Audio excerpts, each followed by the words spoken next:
Alors, les aides CEE bloqueraient les voitures en France pendant 16 ans. Une aide privée mais encadrée par l'État qui impose une règle étonnante, le véhicule ne peut pas être revendu à l'étranger pendant 16 ans. Pourquoi une telle durée? Franchement, pourquoi 16 et pas 15 ou 10 ou 20 du coup?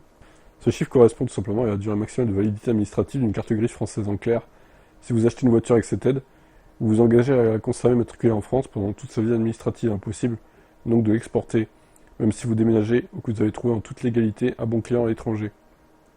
Cette contrainte vise à éviter les dérives. Sans cela, certains acheteurs pourraient profiter de l'aide pour acheter un véhicule bon marché, puis le revendre rapidement à l'étranger avec une belle plus-value. Le dispositif impose déjà une première barrière, interdiction de revendre le véhicule dans l'année suivant son achat ou avant d'avoir parcouru 6000 km. Mais ça ne suffisait pas à empêcher les reventes à l'étranger dès que ce délai était passé. En restreignant les matriculations à la France pendant 16 ans, les pouvoirs publics s'assurent que les véhicules subventionnés contribuent bien à la transition énergétique française. L'objectif est clair, verdir le parc automobile national, pas alimenter celui des voisins. Bon, je me demande quelle est la proportion des gens qui vendent leur véhicule à l'étranger. Ça doit pas être si élevé que ça, de toute façon. Je trouve que c'est pas si mal. Mais 16 ans, c'est énorme quand même, je trouve. 10 ans m'aurait paru plus raisonnable, mais bon, 16, c'est comme ça, écoutez. Hein. Vous en pensez quoi? GLC électrique. Qu'est-ce qu'on sait? En 2018, ils avaient sorti le QC. Que j'avais essayé d'ailleurs, du coup, avec bon, des images pas très très bonne qualité. Malheureusement, j'avais pas l'équipement à l'époque nécessaire. Mais bon, après, c'était un gros SUV, voilà, très luxueux. J'avais été impressionné parce qu'à l'époque, voilà, j'avais un Kona, donc forcément, tout ce qui était luxueux. Mais c'est vrai qu'il s'est pas vendu, quoi. Il n'a pas marché, ce EQC. Quelle base technique pour le GLC? Ce GLC va inaugurer une nouvelle base technique, la MB-EA. Celle-ci est dédiée au modèle électrique de milieu de gamme et haut de gamme de Mercedes GLC, donc pas une simple conversion électrique du modèle déjà lancé. Les deux GLC sont ainsi des véhicules bien distincts. La silhouette de l'électrique aura un air de ressemblance avec celle du thermique, l'idée n'étant plus d'avoir des formes trop originales. Celles des EQE et EQS avec capot courant n'ont pas séduit les clients de la marque, toutefois l'allure sera un peu différente avec un empattement allongé de 8 cm. Mercedes a aussi indiqué que le GLC va inaugurer le nouveau visage de la marque, avec visiblement une inédite calandre agrandie, inspirée des modèles du passé. On retrouvera les signatures lumineuses évoquant le logo, inauguré par la CLA électrique. Le coffre s'annonce déjà généreux, 570 litres, et le Frunk, 128 litres, le coffre à l'avant. Ça serait une architecture 800 volts, 320 kW de recharge, de quoi retrouver 260 km d'autonomie en 10 minutes. Un convertisseur permettra d'utiliser des stations de recharge 400 volts, ça c'est bien, ok. Il y aura une déclinaison avec 2 moteurs et 4 roues motrices, 489 chevaux. Pour la dernière, il y aura comme sur le CLA, une édite boîte de vitesse à 2 rapports. Batterie de 94,5 kWh annoncée, donnant environ 650 km. Ouais, alors je serais curieux de voir quand même avec un SUV de cette taille et pas hyper efficient par rapport à une CLA.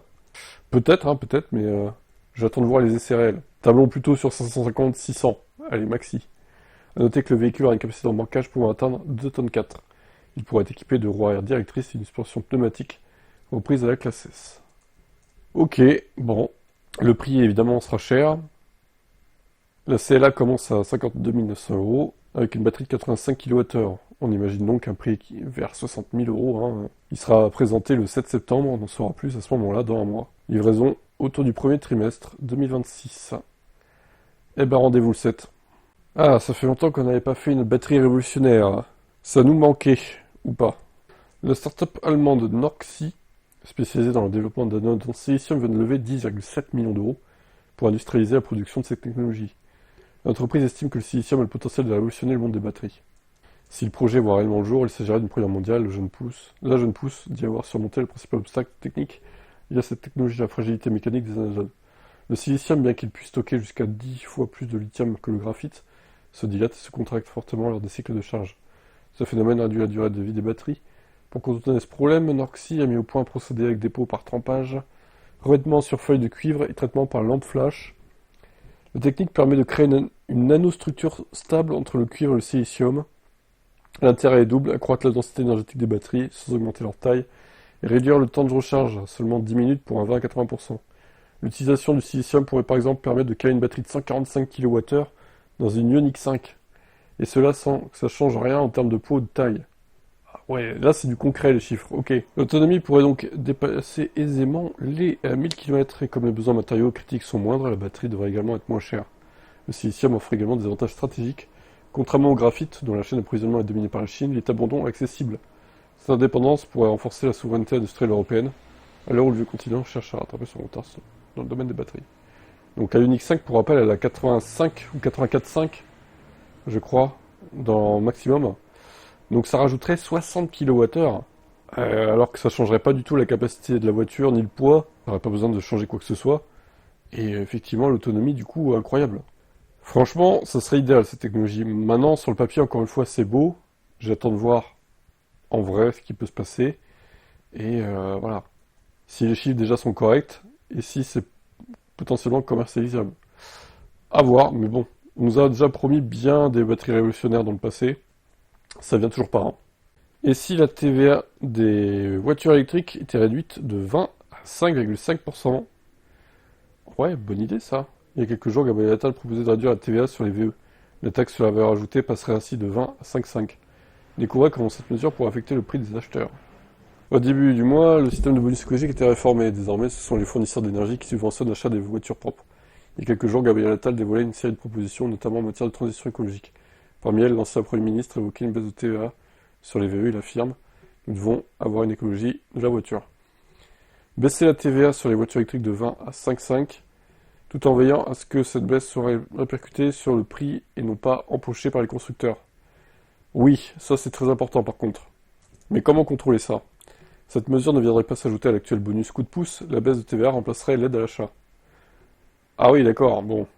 Par ailleurs, Gabriel Attal souhaite également étendre le dispositif de leasing social aux voitures d'occasion. Ok. Évidemment, tout ceci n'est encore au stade de proposition. D'autre part, on ignore encore comment le gouvernement pourrait s'assurer de la baisse effective des tarifs en concession. Toutefois, la diminution de la TVA pourrait bel et bien rendre les véhicules plus accessibles, mais pas tous. En effet, on s'en doute, la TVA représente un montant plus ou moins important en fonction du prix des VE. Actuellement fixé à 20%, elle pèse donc pour 5 000 euros dans le cas d'un modèle vendu 25 000 euros. Mais pour un véhicule affiché à 45 000 euros, c'est plutôt 9 000 euros de TVA. Prenons maintenant les mêmes exemples avec une TVA à 5,5. Celle-ci s'élèverait donc à 1 375 euros pour le premier contre 2 475 euros pour le second. La baisse serait donc bien plus avantageuse pour les modèles les plus onéreux. Ouais, mais est-ce que c'est vraiment l'urgence de faire baisser le prix des modèles les plus chers? Je suis pas sûr, hein, du coup. Hein. On se trompe de combat, non? Les ménages les plus modestes pourraient donc alors être davantage gagnants avec le bonus actuel, tandis qu'à l'inverse, les véhicules les plus chers bénéficieraient d'une baisse bien plus conséquente. Bah oui, c'est ça, quoi.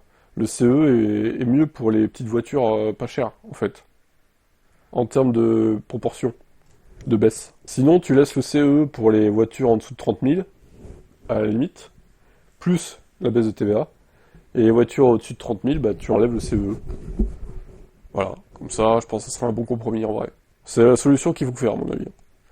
Bon, écoutez, voilà, Gabi va nous dire ce qu'il en est. Ça se trouve, il va se présenter, lui, en 2027, je suis sûr. Hein. Tu vas voir Gabriel Attal contre Jordan Bardella, quoi. Waouh, le choc des jeunes. Allez, à voir ce qu'ils vont décider.